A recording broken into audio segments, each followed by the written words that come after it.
one executive has one number for the metric, and then another executive has a different number for the same metric, and then I have to spend half a day corralling people and figuring out how they pulled the numbers and why they're wrong. I think there's a ton of potential for AI to augment the role, but not cannibalize it yet as much as it has in marketing. So like signal-based selling is becoming the new outbound, and I think there's so much potential for revenue operators there.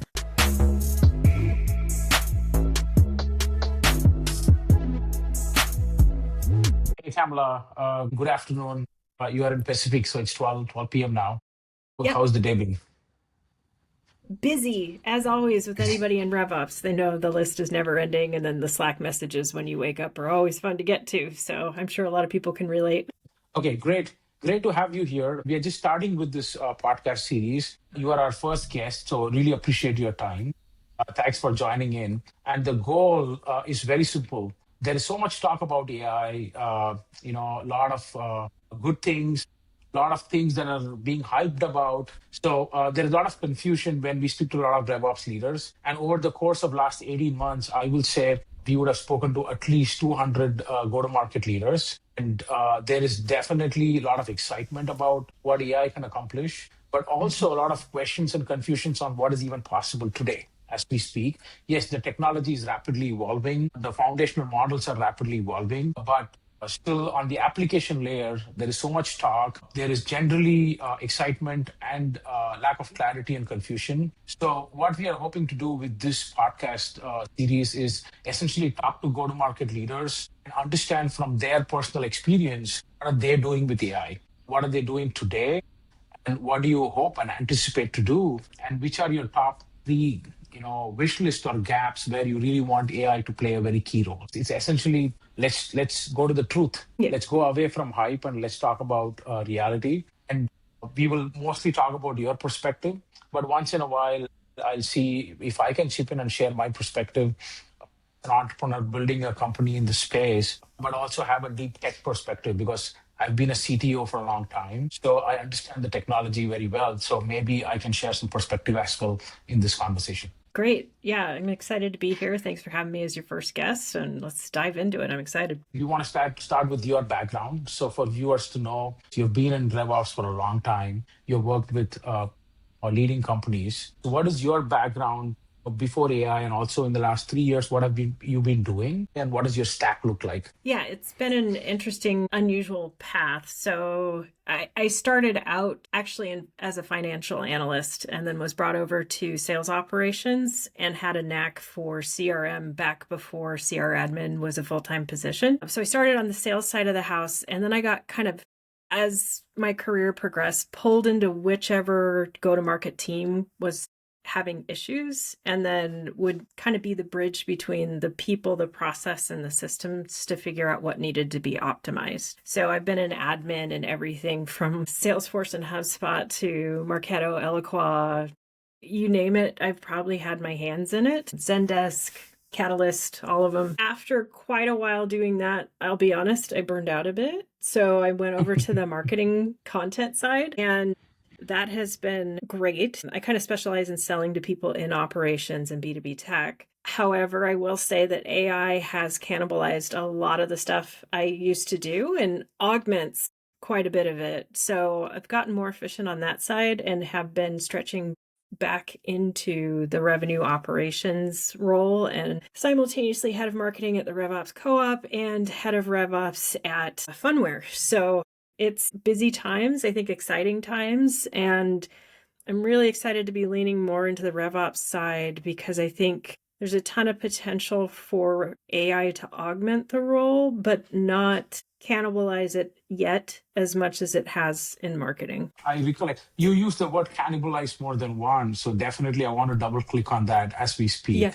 Yeah. And I also want to really talk about why you think RevOps is a key function where AI can contribute a lot, like you said. So would love to really have your take on that as we speak through this. And so today, you are kind of doing double duty, head of marketing at RevOps Co-ops. Let's talk about RevOps Co-ops. It's a community. It's a community for RevOps, practitioners and leaders. Yeah. So what does the community do? Great. So when I started, there were only 10 members, and now there's over 19,000. And it's 19,000? Oh, that's and yeah, 19,000, you're talking about core ops, RevOps, marketing ops, GTM ops, CX ops, that practitioner community. yep, That's massive. yeah. I didn't know there were 19,000 people Oh yeah, only in a yeah. It's community. a Okay. global community for sure. We've got events happening primarily in Europe and the United States, Canada, but we have some events in Australia. So we're watching that grow as well in the APAC region and Middle East. So that'll be interesting to continue to watch. What we primarily do is Matt and I kind of brainstormed and realized that the two of us really learned revenue operations the hard way when there were some user groups, but there weren't communities where people could talk about the job holistically and Got it. and the overall struggles they're facing. So most CRMs operate pretty similarly, but what we need to understand is maybe how to augment enrichment with different tools or how to structure reports and then deliver the information to the C-suite so they actually have a story to tell. So it was the bigger picture things. So we have a lot of webinars, in-person events with that education mindset in mind. And then we also have conferences. One will be held in San Francisco on May 6th and 7th of 2026. And then one will be held in London this year on June 10th and 11th. Okay, that's pretty cool. And I'm assuming there's a Slack community out there that's very active and people are coming in and chatting, asking questions. Absolutely. Yes, that's pretty cool. So coming back to RevOps, again, your background is really good. You have so you started in this kind of role when that role itself was kind of not existent. It was not a really a Yeah. role.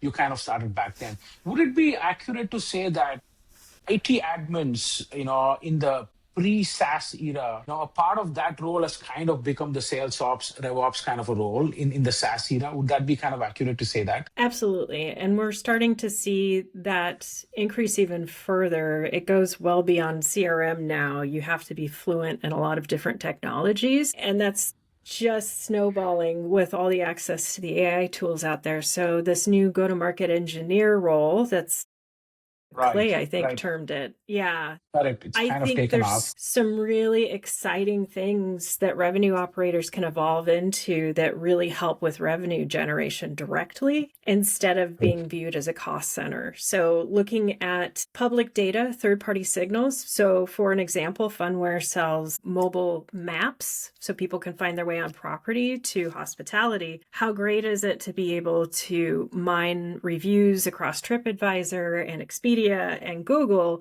for people complaining about getting lost on the property and then targeting those folks with cold Okay. outbound. So, like, signal-based selling is becoming the new outbound. And I think there's so much potential for revenue operators there. Sure, for sure. I mean, like coming from Zoom Info, I can relate to that so much. In fact, in many ways, Zoom Info kind of early mover in the signal-based selling space. Obviously, it was Bombora first, but Zoom Info kind of took it to the masses because of the volume of customers it has. So I was kind of very closely involved when that thing kind of went from a niche idea to mass market adoption signals. But now, Yeah. of course, with AI and your ability to automate that, I think we are looking at the next inflection point of signal-based selling, right? So let's go back to your job today.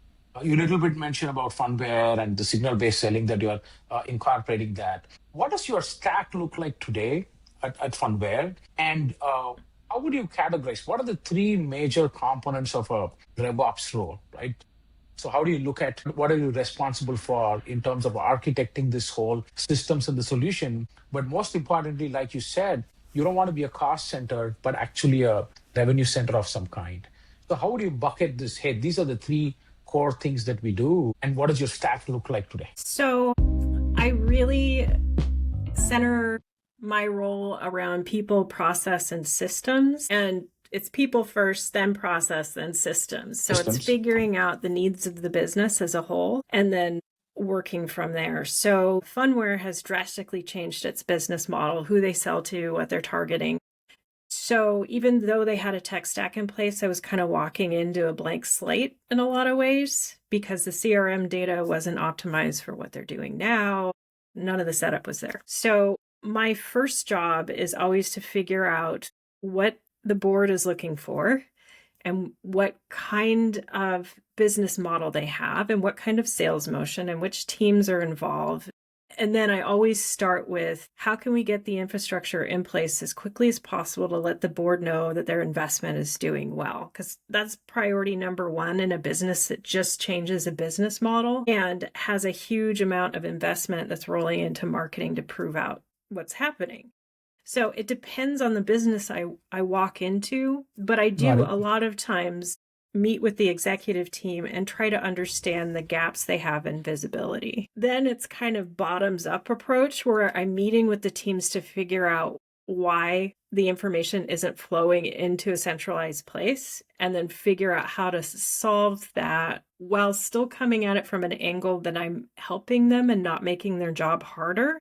So it's this big balance between the executive desire for as much information as possible and what's tolerated by humans. And then what can we layer on top of that in terms of AI summarization and direct connectivity into the CRM to make sure that we're entering data kind of passively on the behalf of our frontline people to make it all work. So that was kind of a long-winded answer. Did I answer your question? No, I got it. So if I have to summarize, actually, it is two parts that I heard. One is, based on the final requirement. One is, what do execs want? What do decision makers want in terms of understanding how the business is operating with very clear visibility into what kind of investments is making impact or not?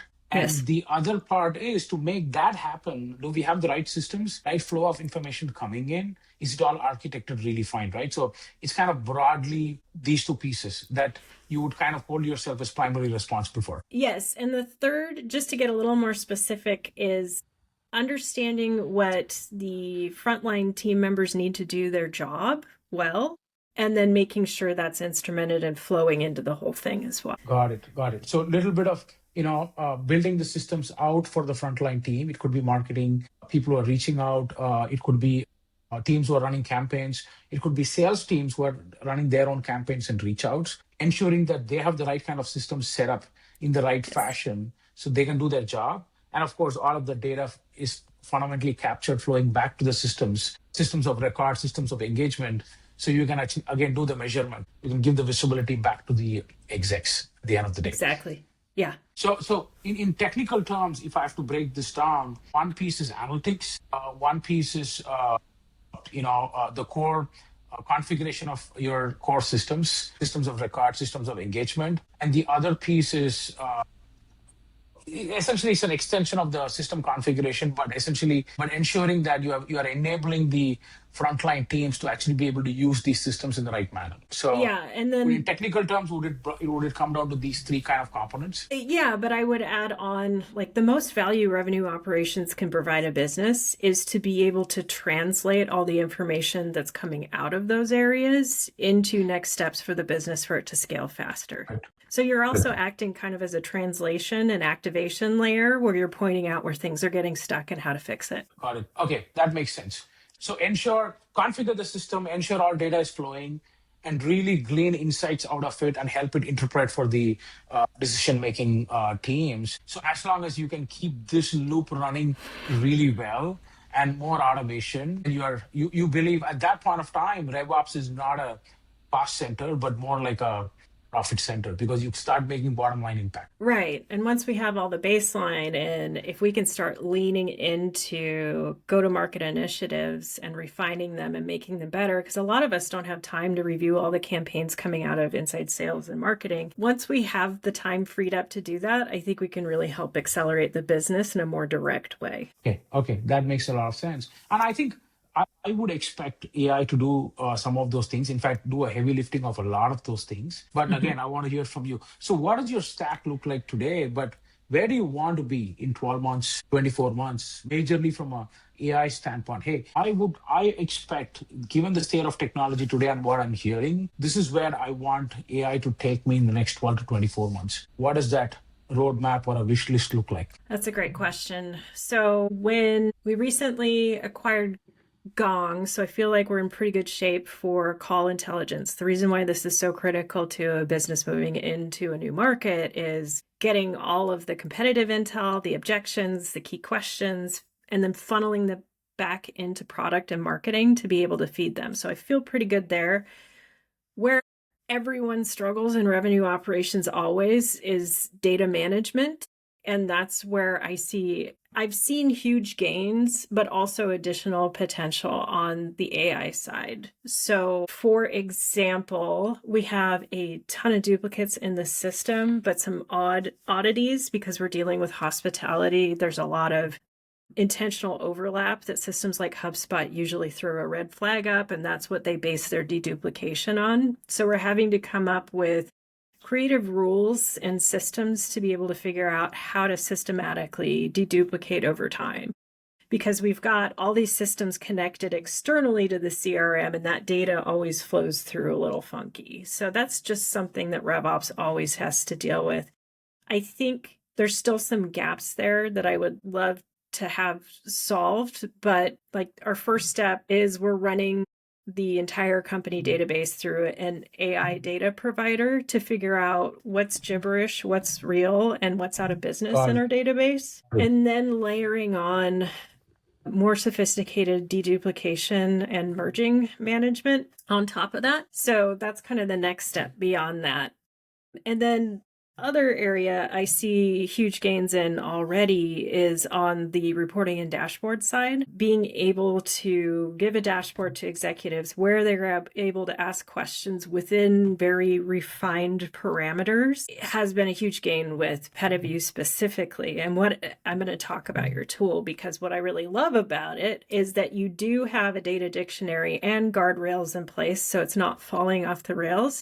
Because one of the most time-consuming things for me is one executive has one number for the metric, and then another executive has a different number for the same metric, and then I have to spend half a day corralling people and figuring out how they pulled the numbers and why they're wrong, and then settling a pretty intense debate between two executives who maybe there's friction there already. So it's been really helpful to have the guardrails in place and be able to give people a place to go ask questions where I don't have to be looking over their shoulder the whole time to make sure that they're looking at the right information. I mean, I cannot tell you, I told you, we have spoken to like 200 plus go-to-market leaders. This is literally the number one concern that they told us, when it comes to reporting and analytics. I was kind of blown away, right? In fact, recently we spoke to a gentleman who RevOps leader in a large public company, few $100 million revenue. And I asked him, hey, when you share reports with people, what's your problem? Do people ask for a lot of, questions, follow up?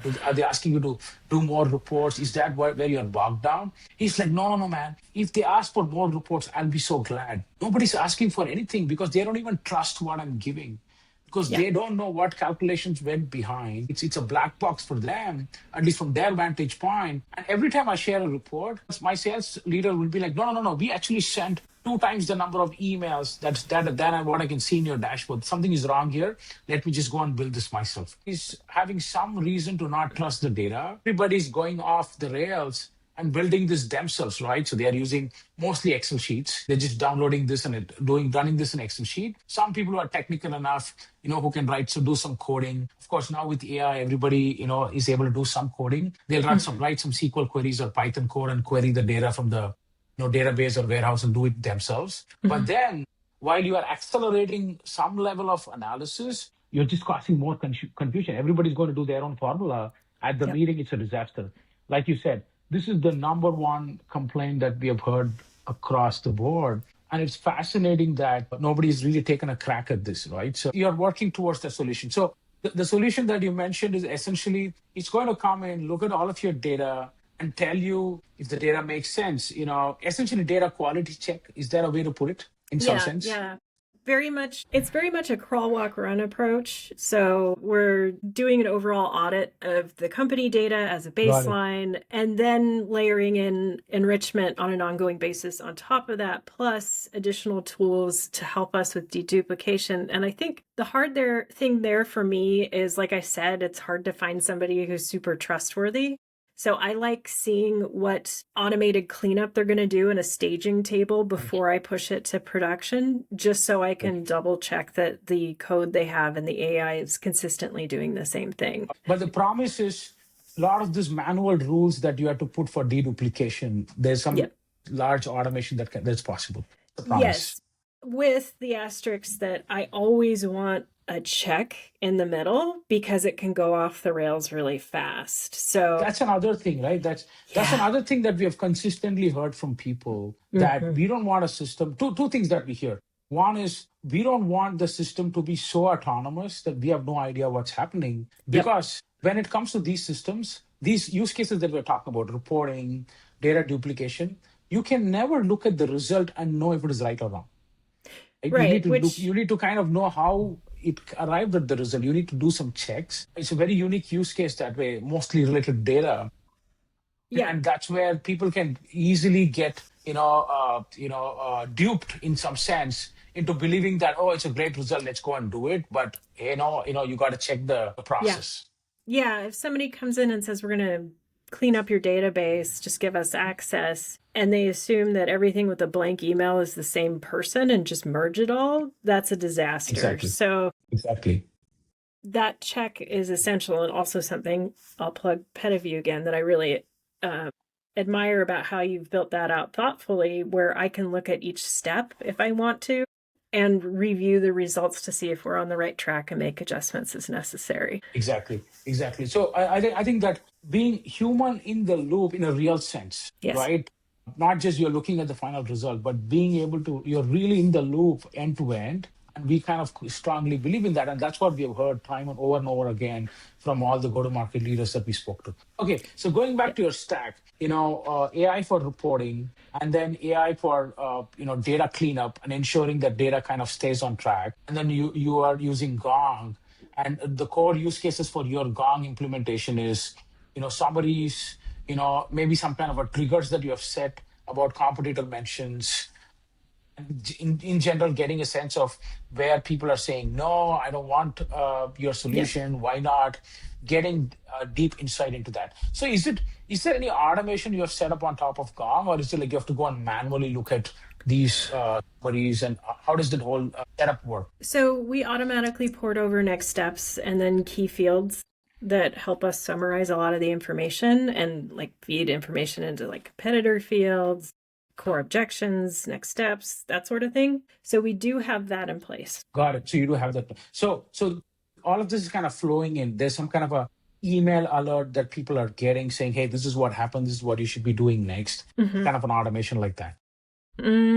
We do have everything flow into the system. In terms of like report summaries, we do have those going out as well to make it more proactive for marketing and product. But we trust that the sales team is managing their workflow, and because it's creating future tasks, they get reminders through their CRM anyway. Okay, that's pretty useful. So there is a full workflow, complete workflow in that case, basically. So there's a task getting created, and the CRM system is kind of reminding people about those tasks. Okay, that makes sense. So what about day-to-day use, right? So how much are you or your organization is using, let's say, ChatGPT or Claude for core tasks? Is there any specific use cases where you have very clearly positioned saying we should use these systems for this, or any kind of workflows on top of that? Yeah, I'll start with RevOps and then kind of work outside of there, because I would say, like most marketing organizations, I imagine, are using AI probably the most extensively out of any department.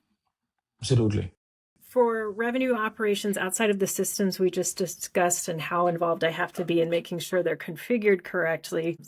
Outside of making sure they're configured correctly, I use ChatGPT extensively for documentation. I work with other consultants with some clients because I only have so much bandwidth and they need to augment that. So being able to put requirements like wireframe requirements, have it write out the whole thing and then go through and correct it, have it also suggest things I might be missing for the particular tech stack has been wonderful. And I don't think revenue operators have an excuse anymore not to fully document what they're doing in the system. Totally. Yeah. Outside of that, marketing, of course, is using it extensively. They've got a Gemini instance that is pretty fantastic. And they also use Gamma for presentation support. Presentations. Yeah, Gamma is pretty cool. Yeah, sales can also use that and the rest of the organization just so things stay consistent, which I think is really great. And then we have a sales-specific ChatGPT instance where we feed in brand voice, persona, ideal target, and then let them use that to help them draft things like emails. But we want them to review it and then make sure that it makes sense for what they're doing. Okay, that makes sense. So there is quite a bit of custom, if I can put it that way, ChatGPT for different use cases that I'm hearing. And of course, Yep. you're also using independent tools like Gamma for very specific vertical use cases. Yes. Yeah. And I highly recommend as you train the system to have it feed back to you things like brand voice and templates that people should be using, and then feeding it back to the system and saying, yes, this is the gold standard. Please use this going forward. Got it. And have you guys tried anything on the lines of the whole thing around MCP and you can use one system and connect the other tools? Have you kind of tested that out? That is definitely future roadmap for sure. Future roadmap. Okay, got it. Again, my sense of MCP is I do think it's very early stage. I think the core idea is great, but it is super early in the sense we have tested out so much of MCP within our product. And what we are seeing is that if you plug in too many of these tools and you tell your teams that, hey, you can just now access any data, you can do anything from all of these tools, it goes off the rails. Basically, you're introducing too many failure points unless both the models and also I'm a strong believer in custom user experiences for different use cases. For example, that's why we invest heavily in a very vertical user experience for analytics, because we believe strongly that kind of a review mechanism is very important. And Gamma is another great example. The founder has been on different podcasts talking about the same thing. Why in fact, in my opinion, see, even Claude can do presentations today, right? But the biggest difference is in Gamma you can review and you have visual controls to change. You don't have to prompt everything. And if you have to prompt everything for every small change, it doesn't work. In fact, in Claude, once I was doing a presentation, I just wanted to change the size of my logo and reposition it. I could never prompt it to do it. It just wouldn't get exactly what I want. Yeah. But Gamma is really good at that. You can just hit a button and reposition, right? So it's essentially visual. I built on top of visual components. So AI is arranging the visual, but again, you can also manually drag and drop and do it. It's pretty cool that way. So I do think that for MCP to work, you really need to have the rest of the ecosystem to advance to a point where MCP becomes very powerful. But conceptually, it's just super powerful. There's no question about it. Yeah. So that's kind of my take. Yeah. And if a company is moving super fast and you're still experimenting what works, that also introduces so much variability that it makes that difficult. Correct. Okay, so tell me this.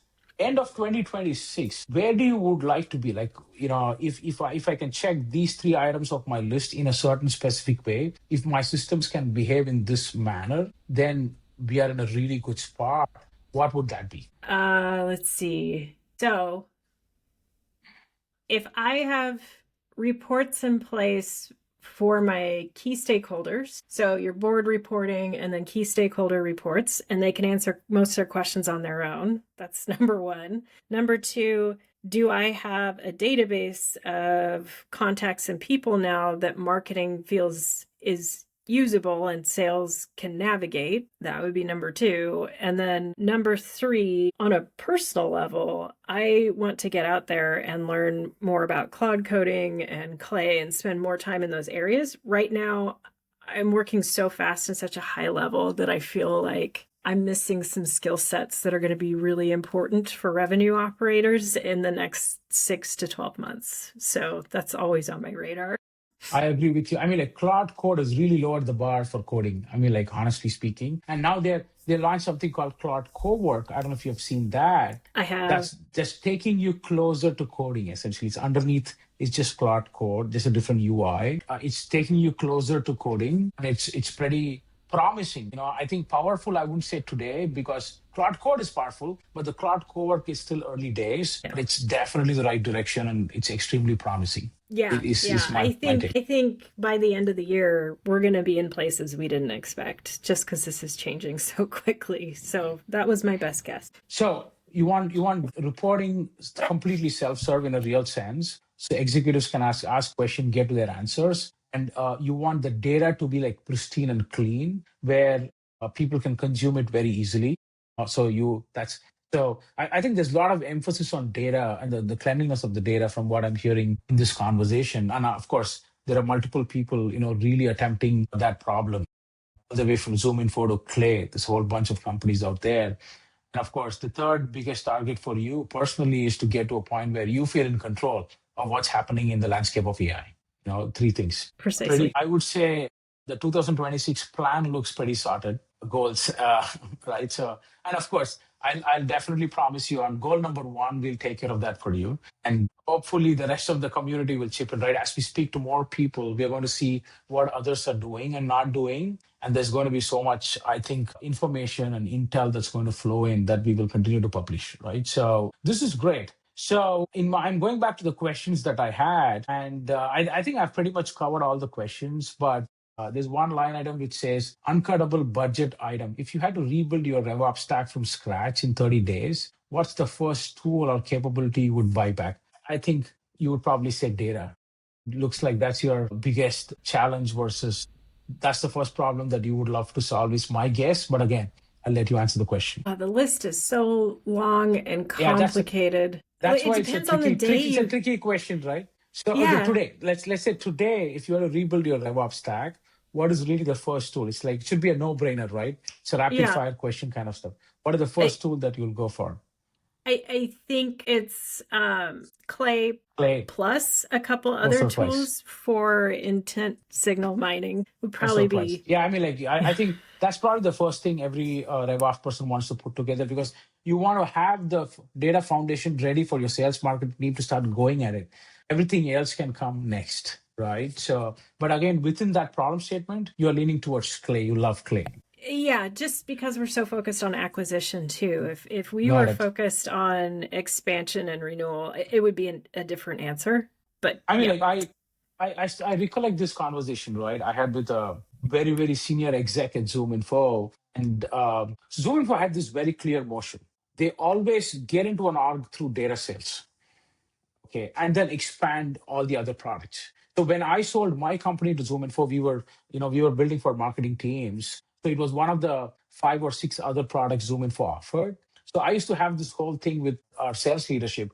Why can't you get into an org through our product, Incent or ZoomInfo Chat? He's like, no, no, no. Look, how we should play the game. Everybody wants to acquire customers. There's literally no company out there who does not want to acquire new customers. true. Everybody's expanding, almost everyone, right? So maybe PG&E in California is not looking to expand. They've pretty much got the state, right? So, Yeah, I think but my point was more like, where's the biggest fire? So if we're got it. declining in NRR quarter over quarter, then I'm probably going to put my investment there. But Got yeah, it. yeah, it just Makes depends sense. Makes on sense. where we're bleeding. Sure, sure. So the logic there was very clear, right? Which is we always enter through the new customer acquisition, and for that, the number one people want is more data. Yeah. That, hey, can you just give me more data, feed me more data, better data, high quality data? ZoomInfo is so good at that. Even now, I personally think ZoomInfo still has the best data out there from a quality standpoint, because it's really 10, 15 years of investment in building the data pipelines that get to the data. That's one core problem that AI cannot just magically solve. There's a lot of data companies that are coming out in the market. They're all just repurposing the 80 percentile quality data. But ZoomInfo is 85, 90 percentile quality. That 10% makes a lot of difference for a lot of people.